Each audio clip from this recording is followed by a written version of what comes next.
Hi, எல்லோரும் எப்படி இருக்கீங்க? இன்றைக்கி முக்கியமான காணொளி தான். ஸ்கிப் பண்ணாமல் பாருங்கள். என்னென்னு கேட்டிங்கன்னா, அந்த விமான விபத்து, இந்தியாவிலேருந்து லண்டனுக்கு போன விமான விபத்தில் ஒருவர் உயிர் தப்பியிருக்கிறாரு. அப்போ அவருக்கான ஒரு கேள்வியை ஒரு சிலர் எழுப்புகிறாங்க. எப்படின்னு கேட்டால், இவர் மட்டும் எப்படி உயிர் தப்பிச்சார், இவ்வளோ பெரிய உயரத்துலேருந்து எப்படி பாஞ்சிருப்பார், அப்படி அப்படின்லாம் நிறைய சந்தேகங்கள் ஒரு சிலருக்கு, எல்லாம் இல்லை, ஒரு சிலருக்கு வந்திருக்கு. அதுக்கான வீடியோ தான் இது. அந்த கமெண்ட்டையும் நான் எட் பண்ணுறேன் பாருங்கள். ஓகே, அதுக்கு முன்னால் நம்ம சேனலில் புதுசாக பார்க்குறவங்க யாராக இருந்தாலும் மறக்காமல் சப்ஸ்கிரைப் பண்ணி அந்த பெல் ஐக்கனை கிளிக் பண்ணுங்கள். அப்போ தான் நம்ம போடக்கூடிய வீடியோலாம் உடனுக்குடனே உங்களை சேரும். வாங்க வீடியோக்குள்ளே போகலாம். பார்த்திங்கன்னு சொன்னால், நம்ம பிளைனில் போகும்போது என்னோட அனுபவத்தில் நான் சொல்கிறேன்.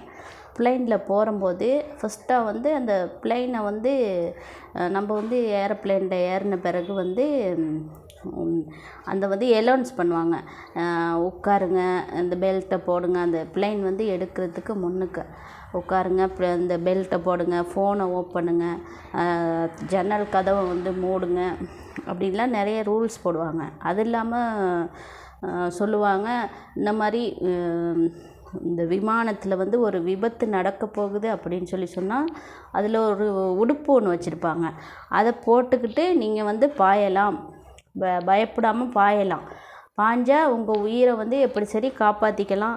சம்டைம் காப்பாற்றிக்கலாம், சம்டைம் இயலாது அப்படிங்கிற மாதிரி சொல்லுவாங்க. அது இல்லாமல் அங்கே ஒரு எமர்ஜென்சி கதவு இருக்கும், அந்த பாயறதுக்கானது. அது வழியாக தான் நம்ம பாயணும். அப்போ அந்த எமர்ஜென்சி கதவு திறந்துக்கிட்டு நம்ம அந்த உடுப்பெல்லாம் போட்டுக்கிட்டு பாஞ்சோம் அப்படின்னு சொன்னால், நம்ம சம்டைம் இந்த சகோதரர் போல் உயிரோடு வந்துடலாம், சம்டைம் நம்ம இறந்து போயிடலாம். அப்போ அதில் தான் அவர் என்ன செஞ்சுருக்காரு, அந்த எமர்ஜென்சி கதவுக்கிட்ட தான் உட்காந்துருந்துருக்காரு. நானும் உட்காந்து போயிருக்கேன், எனக்கும் அந்த அனுபவம் இருக்குது.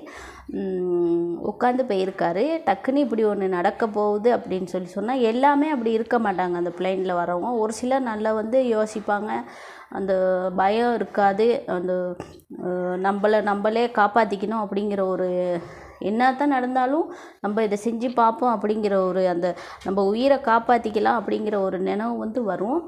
அந்த நேரத்தில் தான் அந்த சகோதரர் அந்த உடுப்பை போட்டுக்கிட்டு பாஞ்சிருக்கிறாரு. பாஞ்சிருந்தாலும் அந்த பிளைன் நியாயமாக ஒரு ஒசரத்துக்கு போகலை. ஒரு கணக்கான 23 செகண்ட் தான் அது தரையிலேருந்து மேலே ஏறி இருக்குது. அப்போ ஒரு சின்ன டைம் தான். அந்த உடுப்பை போட்டுக்கிட்டு அவர் பாஞ்சிருக்கலாம். அதனால தான் அவர் உயிர் தப்பிச்சிருக்கலாம். அவர் உயிரோடு வந்ததுக்கு நம்ம சந்தோஷப்படணும். இத்தனை உயிர்கள் இறந்த இடத்துல ஒருத்தர் உயிரோடு வந்திருக்கார் அப்படின்னு சொன்னால், நம்ம அந்த கடவுளுக்கு நன்றி சொல்லணும். அவர் இந்த பூமியில் இன்னும் அவர் சாதிக்கிறதுக்கோ இல்லை அவர்னால் என்னமோ ஒரு நல்லதோ கெட்டதோ நடக்கிறதுக்கான ஒரு இது இருக்குது. அதனால் கடவுள் அவரை உயிரை காப்பாற்றிருக்காரு.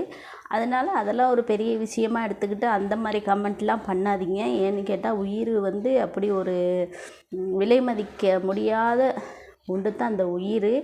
அந்த இழப்பு, இந்த உயிர் ஒருத்தோட்டு உயிரை இழந்துட்டு தவிக்கிற மனசு எப்படி அப்படின்னு எங்களுக்கெல்லாம் தெரியும்.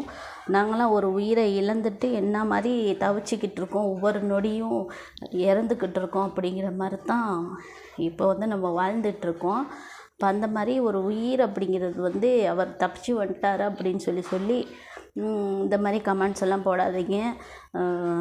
அவர் தப்பிச்சு வந்துட்டார் அப்படின்னு கடவுளுக்கு நம்மளும் நன்றி சொல்லிக்குவோம்.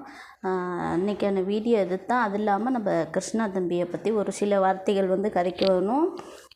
பார்த்திங்கன்னு சொன்னால், கிருஷ்ணா சொல்லியிருக்காரு, இனி நான் ஹெல்ப்பிங் வீடியோ செய்ய மாட்டேன். இனி நார்மலாக எல்லாம் போடுற வீடியோ மாதிரி நான் போட்டு போய்கிட்டே இருப்பேன் அப்படின்னு அப்போ அதுலேயும் ஒரு சிலர் சொல்கிறாங்க, இல்லை கிருஷ்ணா ஹெல்ப்பிங் வீடியோ மட்டும் இல்லை, நான் சொல்கிற மாதிரி அவங்க சொல்லலை, அவங்க ஒரு தகாத வார்த்தைகள் மூலம் சொல்கிறாங்க. கிருஷ்ணா வந்து நீ வீடியோவே போடக்கூடாது, இந்த யூடியூப்லேயே அந்த கிருஷ்ணாவை வந்து இருக்கக்கூடாது அப்படின்னு சொல்கிறாங்க. அவங்களுக்கு சொல்லிக்கிறது நான் என்ன அப்படின்னு கேட்டால், இன்றைக்கி இருக்கிறவங்க வந்து நாளைக்கு இல்லாமல் போகிறாங்க. இருக்கிறவங்க வந்து நல்லா ஏதோ அவங்களுக்கு ஏண்டதை செஞ்சு சந்தோஷமாக அந்த பூமியில் இருக்கும் வரைக்கும் வாழ்ந்துட்டு போகும்போது போவாங்க இல்லையா? இப்போ நான் வந்து யாருக்கும் அட்வைஸ் பண்ண வந்து வரல. இந்த சொன்னவங்களுக்கு வந்து நான் சொல்லிக்கிறேன் என்னன்னு கேட்டால், அவர் வந்து ஹெல்பிங் வீடியோ வந்து செய்ய மாட்டார். அவர் இனி வந்து அவரால் ஒரு மனுஷன் சாப்பிடணும் அப்படின்னு சொன்னால் கட்டாயம் வந்து உழைப்பு இருக்கணும். அது வந்து நம்ம சொல்ல இயலாது. நீ வந்து வெளிநாட்டுக்கு போங்க, இல்லை நீங்கள் போய்ட்டு ஒரு வீட்டில் வேலை செய்யுங்க, இல்லை நீங்கள் படிச்சிருக்கீங்க ஒரு கம்பெனியில் வேலை செய்யுங்க, இல்லை கவர்மெண்ட் ஜாப் செய்யுங்க அப்படின்னு சொல்லி நம்ம வந்து இன்னொருத்தருக்கு போய்ட்டு அட்வைஸ் பண்ண இயலாது. அவங்கவுங்களுக்கு ஒரு விருப்பம் இருக்கும். அப்போ அந்த விருப்பப்படி தான் அவங்கவுங்க செய்வாங்க. அப்போ இனி நீங்கள் வந்து இல்லை கிருஷ்ணா இனிமேல் யூடியூப்லேயே இருக்கக்கூடாது, அவர் வந்து இந்த யூடியூப்பை விட்டு பெயரணும் அப்படின்னு சொல்லி நினச்சிங்க அப்படின்னு சொன்னால் அது வந்து தவறான ஒரு விஷயம். இப்போ உங்கள் குடும்பத்திலே ஒருத்தவங்க இருக்காங்க அப்படின்னு சொன்னால் அவங்க வந்து ஒரு ஜொப்புக்கு போகிறாங்க அப்படின்னு சொன்னால், இப்போ இல்லை நீங்கள் வந்து அந்த ஜப்புக்கு போகாதீங்க இந்த ஜப்புக்கு போங்க அப்படின்னு சொன்னால் அவங்க கட்டாயம் ஏற்றுக்க மாட்டாங்க. அப்போ நம்ம வீட்டில் உள்ளவங்க கேட்காமையே இன்னொருத்தவங்க வந்து கேட்பாங்களா? அப்போ அதனால் அப்படியெல்லாம் இன்னொரு மனுஷரை வந்து புண்படுத்தி வாழணும் அப்படின்னு சொல்லியெல்லாம் யோசிக்காதீங்க. இதை வந்து என்னோட மனசுக்கு பட்டுச்சு, அதனால் நான் சொன்னேன். ஓகே ஃப்ரெண்ட்ஸ், இன்றைக்கான வீடியோ வந்து இது தான். நம்ம சேனலில் புதுசாக பார்க்குறவங்க யாராக இருந்தாலும் மறக்காமல் சப்ஸ்கிரைப் பண்ணி அந்த பெல் ஐக்கனை கிளிக் பண்ணுங்கள். அப்போ தான் நம்ம போடக்கூடிய வீடியோவெலாம் உடனுக்குடனே நோட்டிஃபிகேஷனாக வந்து உங்களுக்கு சேரும். மீண்டும் ஒரு வீடியோவில் சந்திப்போம். பாய், வணக்கம்.